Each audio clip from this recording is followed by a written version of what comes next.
Dex Tejer, an ABC News executive producer, passed away from a heart attack just a few weeks before his 38th birthday. Dex Tejer, an executive producer at ABC News, passed away on December 23 after suffering a heart arrest. We report the tragic death of our friend and colleague Dex Tejer after a heart attack last night with a heavy heart and deep sorrow. As executive producer of This Week with George Stephanopoulos, Dex's enthusiasm, love, and energy shone every Sunday morning for that program, ABC News, and you. According to The Hollywood Reporter, ABC News President Kim Goodwin wrote in a message issued to network personnel on Saturday that same love was transferred to his wonderful kids. Hug your loved ones a little closer this Christmas Eve, and please support one another, Goodwin added, adding that he would provide additional information later on. Tejer joined ABC News as a senior producer in the Washington bureau in 2017, where he remote anchor broadcasts from all over the country. He covered significant occasions during this time, including the Helsinki summit between former President Donald Trump and Russian President Vladimir Putin,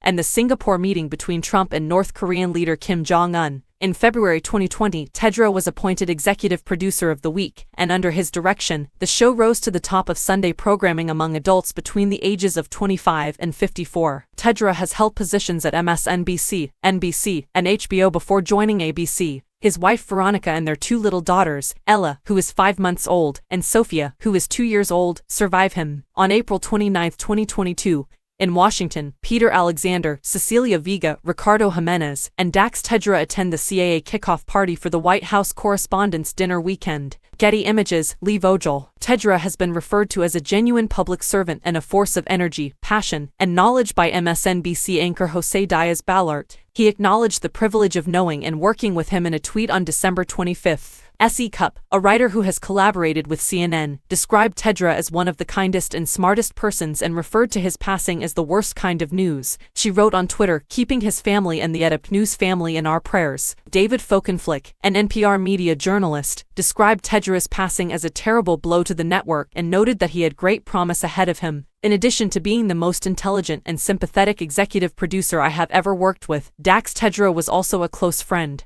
My prayers are with his wife, Veronica, and his 2 young girls on this Christmas Day. ABC News correspondent John Quinans wrote on Twitter, calling the news of his passing a heartbreaking day. Tejer's vaccination status hasn't been verified, but posts circulating on social media suggesting that the COVID-19 vaccine may have contributed to his death. Tejer, however, traveled to St. Bart's, a French overseas territory, in July of last year. At the time, visitors over 18 had to provide documentation of receiving all necessary vaccinations in order to enter the island. It is known that some COVID-19 vaccine recipients experience medical issues. Dr. Peter McCullough claims that there were only 4 cases of myocarditis per million people annually in the population before the epidemic. However, since the widespread immunization program, this has increased to 25,000 instances per million. The term myocarditis refers to the inflammation of the heart muscles and its potential side effects, including cardiac arrest. McCullough was questioned by Fox over a German report that suggested 3 sudden fatalities may have been caused by a recent COVID-19 vaccination. He emphasized that the autopsy report revealed that 71% of patients who were discovered dead at their homes within 20 days of vaccination had symptoms